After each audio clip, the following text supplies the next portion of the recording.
उद्धव ठाकरे यांची मुलाखत महाराष्ट्राची हास्य जत्रा आहे जणू.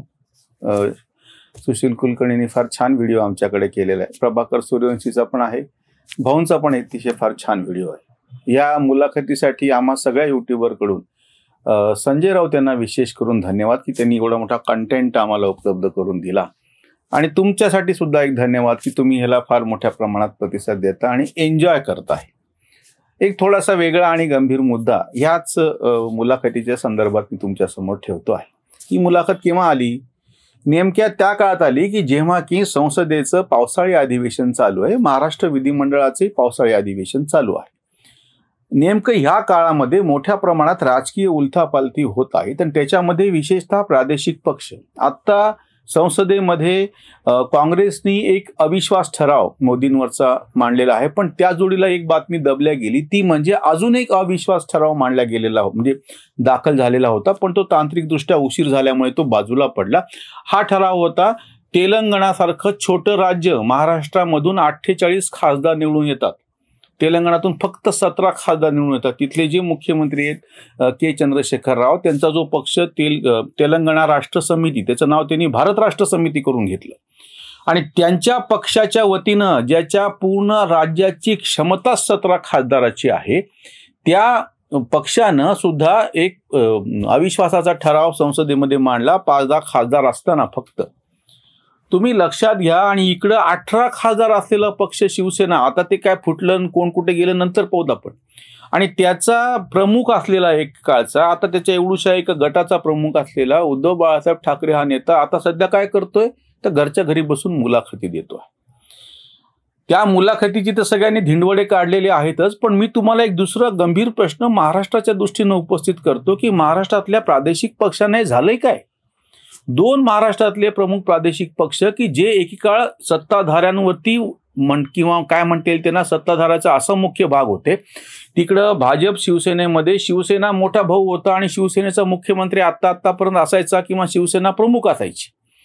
आणि दुसरीकडे राष्ट्रवादी काँग्रेसचा भले प्रत्यक्ष मुख्यमंत्री नसेल, पण जास्त खाते त्यांच्याकडे होते, जास्त पैसा त्यांच्या खात्याकडे वळवला जायचा. हे सगळं समोर असताना 2014 पासून जी ह्यांच्या उतरणीला लागले हे दोन्ही प्रादेशिक पक्ष, म्हणजे तो तिकडं काँग्रेस बरोबर सत्ताधारी राहिला, पण त्याच्या पाठीमागं कसा फरफटत गेला हा एक भाग, त्याच्यावर आम्ही वेगळा व्हिडिओ करावा लागेल परत एकदा, की राष्ट्रवादी काँग्रेस हा प्रादेशिक असलेला पक्ष कशा पद्धतीनं काँग्रेस सारख्या राष्ट्रीय पक्षाच्या नादाला लागून फरफटत गेला, त्याचं अस्तित्व कसं संपलं. पण आजचा जो विषय आहे तो शिवसेनेसारखा जो प्रादेशिक पक्ष, ज्याने एकेकाळ इथे मुख्यमंत्री दिला, विरोधी पक्ष नेता त्यांचा होता, आणि आता परिस्थिती अशी की तो काय म्हणता येईल त्याचा जो गट प्रत्यक्षामध्ये आता सत्तेवरती आहे, ठीक आहे, त्याचं कोणाला आम्ही पण त्याचं कौतुक करूत वेगळ्या अर्थाने, पण तो आहे तर एका राष्ट्रीय पक्षाच्या पाठिंब्यावरती. म्हणजे प्रादेशिक पक्षांनी स्वतःचं अस्तित्व ठामपणे दाखवून त्याची एक छाप त्या प्रदेशाच्या राजकारणावरती टाकावी, किंवा राष्ट्रीय पक्षांनी उपेक्षा केली म्हणून या प्रादेशिक पक्षांना महत्व आलं होतं. शिवसेनेचं तुम्ही महत्व लक्षात घ्या. बाळासाहेब ठाकरेंना कोणाला किती विरोध करायचा ते करो. 2 अतिशय मोठी गोष्टी बाळासाहेब ठाकरेंनी केल्या. नंबर 1, महाराष्ट्रामधलं जातीपातीचं राजकारण पूर्णपणे तोडून मोडून टाकून कुठल्याही छोट्या मोठ्या जातीच्या नेत्याला मोठ्यातलं मोठं पद देण्याचं काम जे शिवसेनेने केलं ते कोणालाही जमलेलं नव्हतं.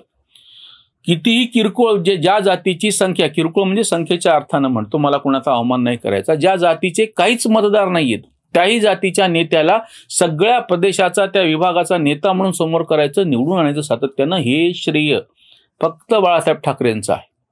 आणि दुसरी महत्वाची गोष्ट त्यांनी केली होती की सर्वसामान्य लोकांना एखादा पक्ष आपला वाटणे. एरवी काय व्हायचं, शिवाजी महाराजांच्या बाबतीमध्ये काय सांगतात की एरवी राजाचं सैन्य राजासाठी लढत होतं, जनता लढत नव्हती. नरहर कुरुंदकरांनी शिवाजी महाराजांचं वैशिष्ट्य सांगताना काय सांगितलं होतं, शिवाजीपेक्षा पराक्रमी राजे खूप होऊन गेले, शिवाजीपेक्षा ज्याचं मोठ्या प्रदेशामध्ये राज्य होतं असे राजे होऊन गेले, पण शिवाजी राजे हे एकमेव असे होते की ज्यांच्यासाठी जनता लढली.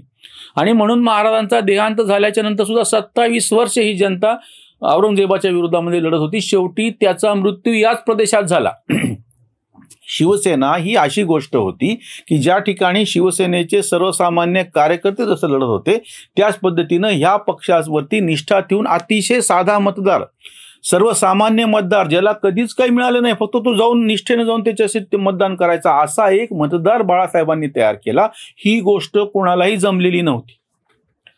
असा ज्याची पुण्याई होती तो पक्ष उद्धव ठाकरेंनी मातीत मिळवला. 2014ला संधी होती, कारण की लोकसभा तुम्ही जिंकली होती भाजप बरोबर, विधानसभा तुम्ही जिंकलेली होती, म्हणजे तुम्ही वेगळे लढले तरी 63 जागा होत्या. तातडीनं युती करून चांगलं सरकार स्थापन करून त्यांच्या बरोबरीने राहून त्याचा फायदा आपल्या पक्षाला करून घेता आला असता. या सगळ्या त्यांच्या मुलाखतीमध्ये बघा, सगळा पांचटपणा भरलेला आहे. पण चुकूनही देशाचं राजकारण आणि राज्याचं राजकारणच्या संदर्भामध्ये काहीही एखादं महत्वाचं वक्तव्य करत नाहीत, विचार देत नाहीत, काही चौकट मांडत नाहीत. नेमकं याच काळामध्ये मी तुम्हाला 10-11 मुख्यमंत्र्यांचं उदाहरण सांगतो की जे कुठल्याच पक्षात नाहीत, मोठ्या राष्ट्रीय पक्षात. एक तर अरविंद केजरीवाल, आम आदमी पक्ष त्यांचा 2 राज्यांमध्ये सत्तेवरती आहे. ते त्यांचं राजकारण स्वतंत्रपणे स्वतःच्या जीवावर करतात, ज्यांनी कधी काळी काँग्रेसचा पाठिंबा घेतलेला होता दिल्लीमध्ये. नंबर 2 ममता बॅनर्जी, काँग्रेसमधूनच बाहेर पडल्या, आधी NDA मध्ये राहिल्या, आता स्वतंत्रपणे राजकारण करतात, काँग्रेसला नमवतात. त्यांनीही त्यांचं राजकारण पश्चिम बंगालमध्ये स्वतःच्या जीवावर चालवलेलं आहे आणि सतत 3 वेळा त्या निवडून आलेले आहेत. तिसरे आहेत नवीन पटनायक, ओडिशामध्ये सलग 5 वेळा ते निवडून आलेले आहेत. ते न कधी काँग्रेसच्या कॅम्पमध्ये गेले ना भाजपच्या कॅम्पमध्ये गेले, स्वतंत्रपणे राहून कुठलंही आक्रस्ताळेपणा न करता आपलं राजकारण, आपल्या प्रदेशाचं राजकारण ठामठोकपणे करताना दिसतात. चौथे आहेत जगनमोहन रेड्डी, ते आंध्र प्रदेशचे मुख्यमंत्री असलेले YSR काँग्रेसचे नेते. तेही त्यांचं राजकारण, एक काळ त्यांचे वडील काँग्रेसकडून मुख्यमंत्री होते, त्यांची जी काही उपेक्षा झाली, त्यांना काढून टाकण्यात आलं, बेदखल केलं, त्यांच्या मागं काय काय सगळं खटले ते लावले, त्या सगळ्यातून बाहेर येऊन स्वतःचा पक्ष काढून तो पक्ष स्वतःच्या जीवावर बहुमतात आणून त्यांनी दाखवलं. 5वं उदाहरण आहे प्रादेशिक पक्षांचंच. TRSचे चंद्रशेखर राव, ज्यांचा मी आधी उल्लेख केला होता, की त्यांनी तिथं अविश्वास ठराव दाखल केला. आधी भारत राष्ट्र म्हणजे तेलंगणा राष्ट्र समिती, भारत राष्ट्र समिती नाव करून घेतलं. फक्त 17 खासदार आहेत त्यांच्याकडे, आपल्याकडे 48 खासदार आहेत. 6वं नाव आहे ह्याच मालिकेमध्ये, पुढचं नाव म्हणाल तर DMKचे जे नेते आहेत MK स्टालिन, त्यांचाही पक्ष प्रादेशिक आहे. त्यांनीही दोन्हीही राष्ट्रीय पक्षाला खेळवत आपलं वर्चस्व आपल्या राज्यातून चुकूनही कमी होऊ दिलेलं नाहीये. 7वं नाव तुम्हाला घ्यावं लागेल केरळचे जे मुख्यमंत्री आहेत P. विजयन. म्हणताना भले तुम्ही त्यांना कम्युनिस्ट पक्षाचे म्हणा, पण ते प्रादेशिकच पक्ष होऊन बसलेलं आहे.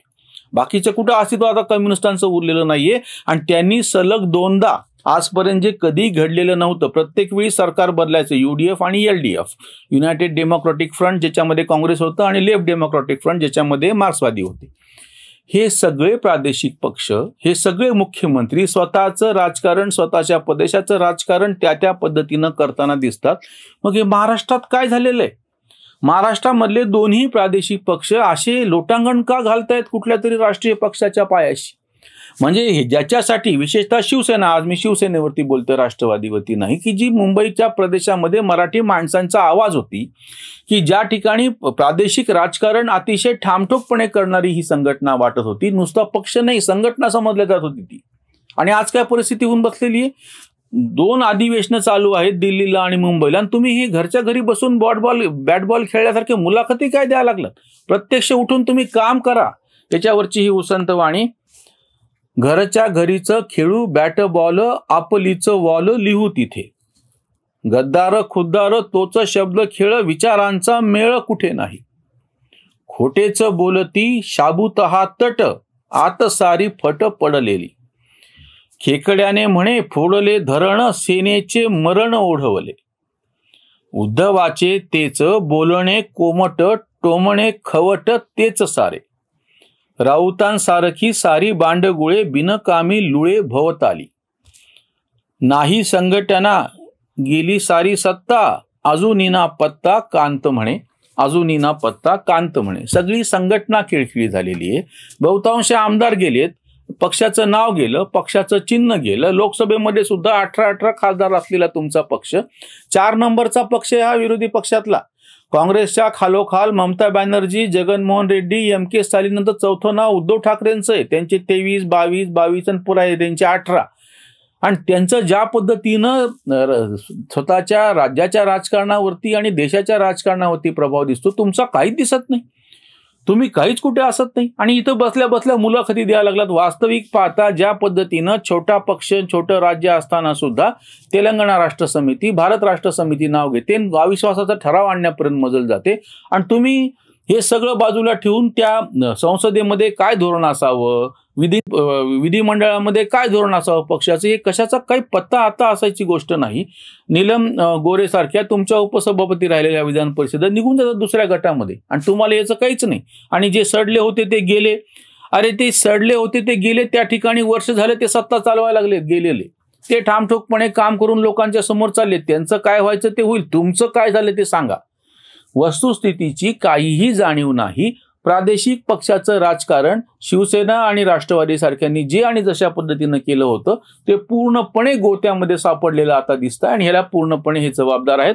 हे नुकसान एका अर्थाने या प्रदेशातल्या जनतेचं आहे की जे प्रश्न राष्ट्रीय पक्ष उचलू शकत नव्हते ते हे प्रादेशिक पक्ष उचलत होते, म्हणून त्यांच्या पाठीमागे जनता गेलेली होती आणि यांनी त्या अशा अपेक्षांचा चुराडा केलेला आहे. इथेच थांबूयात. धन्यवाद.